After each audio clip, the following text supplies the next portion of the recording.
아멘. 호세아 10장 1절에서 15절 말씀입니다.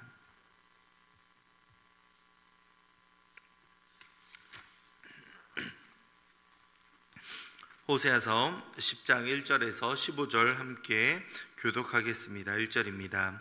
이스라엘은 열매 맺는 무성한 포도나무라. 그 열매가 많을수록 제단을 많게 하며 그 땅이 번영할수록 주상을 아름답게 하도다.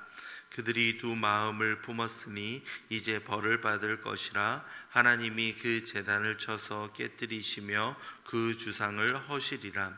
그들이 이제 이르기를 우리가 여호와를 두려워하지 아니하므로 우리에게 왕이 없거니와 왕이 우리를 위하여 무엇을 하리요 하리로다.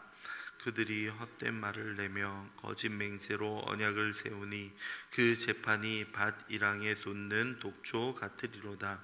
사마리아 주민이 벳 아웬의 송아지로 말미암아 두려워할 것이라. 그 백성이 슬퍼하며 그것을 기뻐하던 제사장들도 슬퍼하리니 이는 그의 영광이 떠나감이며 그 송아지는 아수르로 옮겨다가 예물로 야렙 왕에게 드리리니 에브라임은 수치를 받을 것이요 이스라엘은 자기의 계책을 부끄러워할 것이며 사마리아 왕은 물 위에 있는 거품같이 멸망할 것이며 이스라엘의 죄곳 아웬에 사게 되어 가시와 찔레가 그 제단 위에 날 것이니 그때에 그들이 산더러 우리를 가리라 할 것이요 작은 산더러 우리 위에 무너지라 하리라.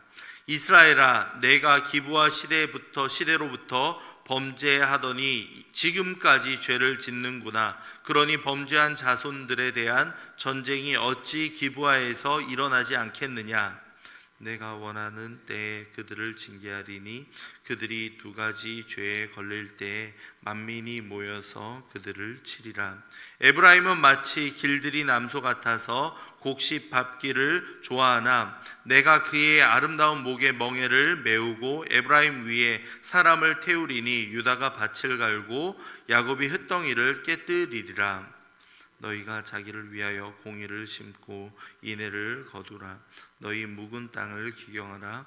지금이 곧 여호와를 찾을 때니 마침내 여호와께서 오사 공의를 비처럼 너희에게 내리시리라.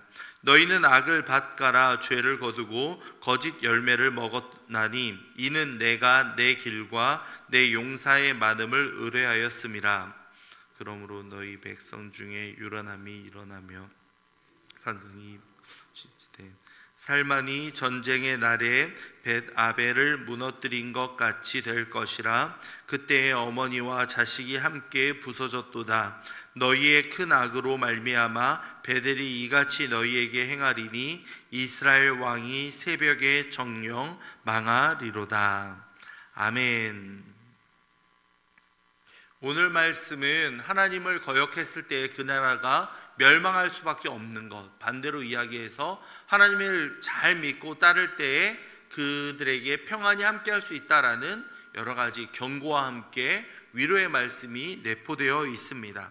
먼저 1절을 보시면요, 이스라엘의 한때 번영이 이루어졌다라는 것을 알 수 있죠.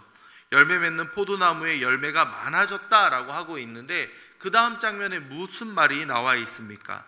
제단을 많게 하며 번영할수록 주상을 아름답게 하였다라고 말씀하고 있습니다.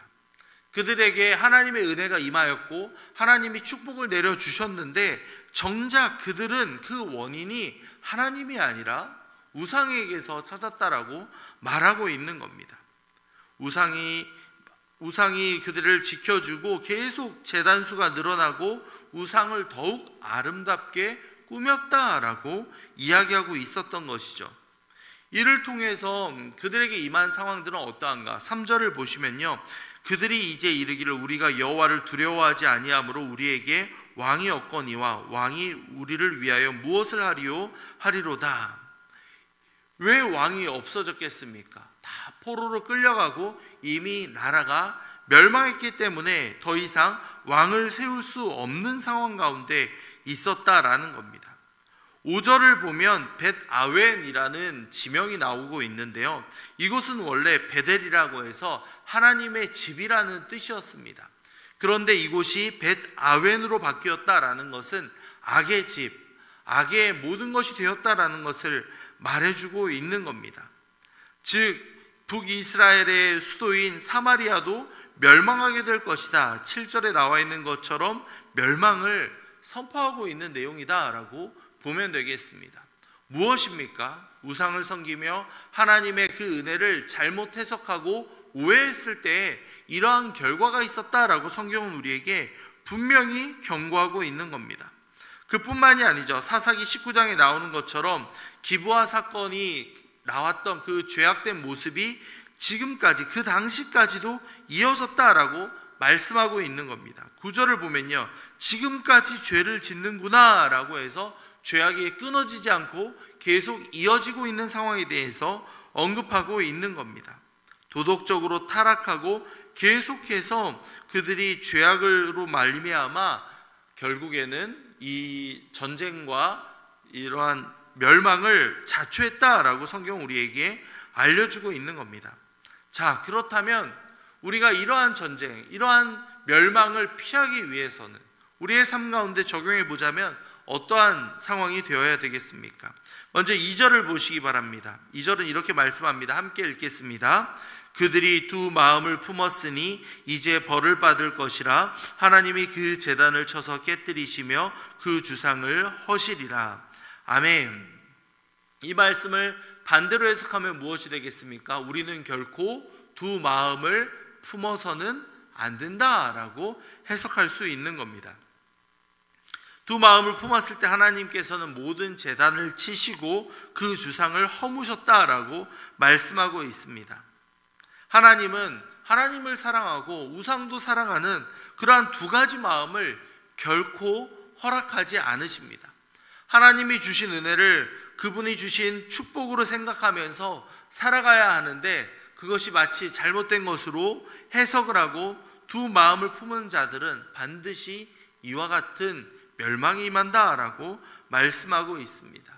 혹시 우리 마음 가운데에도 하나님 너무 사랑합니다 하면서도 다른 무언가도 동시에 사랑하고 하나님보다 더 사랑했던 것이 있다면 우리는 그 어떠한 것일지라도 다 내려놓아야 한다, 한 마음을 품어야 한다라는 것을 다시 한번 깨달을 수 있습니다.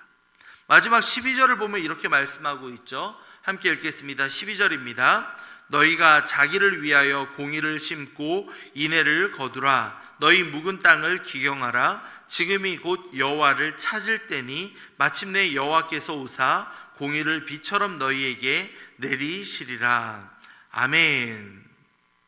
여호와를 찾을 때다라고 말씀하고 있죠. 무엇입니까? 다시 한번 마음을 새롭게 해서 여호와께 돌아오며 여호와를 찾을 때 그 모든 것들을 회복시켜 주신다라고 약속하고 있는 겁니다. 묵은 땅을 기경한다라는 것은 완악하고 강팍해진 그 마음을 부드러운 마음으로 바꿔주는 것을 말해주고 있습니다.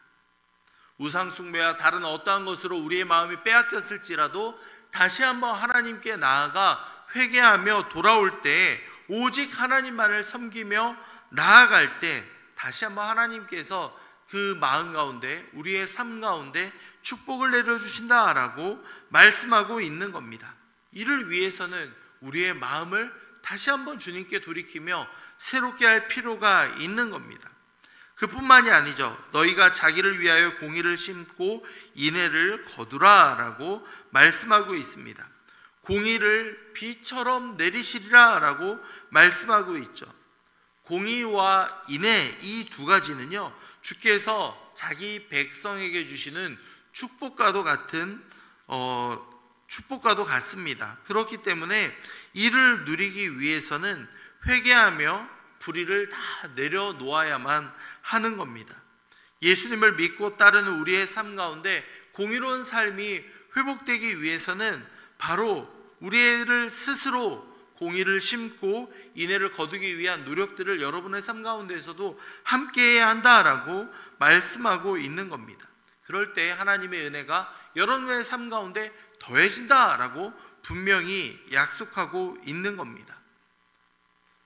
우리의 삶 가운데에도 하나님의 그 놀라움과 역사하심이 일어날 수 있기를 간절히 소망합니다. 물론 하나님 나라를 바라보면 그곳에 소망을 두며 살아가는 것이 올바른 신앙임을 알고 있겠죠. 하지만 우리의 삶 가운데 하나님의 귀한 역사하심과 그러한 열매들이 맺어감으로 말미암아 우리뿐만 아니라 우리의 자녀와 우리의 다음 세대와 우리 주변 이들도 하나님을 만나고 경험할 수 있음을 우리는 잊어서는 안 되겠습니다. 이를 위해서는 우리가 두 마음을 품어서는 안 된다라는 경고의 말씀, 그리고 우리의 마음을 다시 한번 새롭게 해야 된다는 이 말씀을 여러분들 마음에 함께 새겨주시기 바랍니다.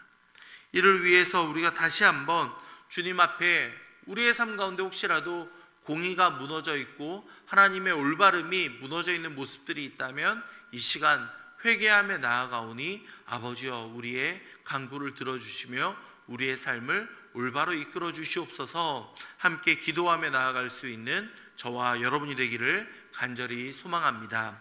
이 시간 말씀을 생각하며 함께 기도할 때 하나님 아버지, 우리가 두 가지 마음을 품었다면 이 시간 하나님을 향한 마음만 남기고 다른 마음들을 포기할 수 있게 도와주시옵소서. 하나님을 향해서 마음을 새롭게 하며 다시 한번 우리의 삶 가운데 공의가 회복될 수 있도록 아버지 역사해 주시옵소서. 함께 기도하도록 하겠습니다.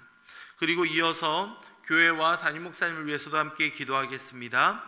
어제 대부흥 전도주의를 통해서 귀한 영혼들이 왔습니다. 아버지, 이들의 마음 가운데 그리스도가 심어질 수 있도록 도와주시며 함께 예배하며 함께 주님을 경배하며 나아갈 때 주님 그들에게 복음의 씨앗을 심게 도와주시옵소서. 함께 기도하도록 하겠습니다. 이번 주 토요일 인천노회 어린이 대회가 있습니다. 우리 유아 유치부와 초등부 친구들 가운데 더욱더 주님을 바라보며 함께 최선을 다해서 대회에 임할 수 있도록 주님 도와주시옵소서. 함께 교회를 위해서도 기도하도록 하겠습니다. 마지막으로 담임 목사님을 위해 기도할 때 오늘부터 수요일까지 목회자 부부 컨퍼런스가 있습니다. 참여하는 모든 일정 가운데 주님께서 함께 하시며 우리 목사님에게 은혜 위에 은혜를 더하여 주시옵소서. 귀하고 복된 시간 될 수 있도록 아버지 인도해 주시옵소서. 함께 기도하신 이후에 각자 가지고 오신 기도 제목으로 기도하고 돌아가겠습니다. 함께 기도하겠습니다. 사랑과 자비가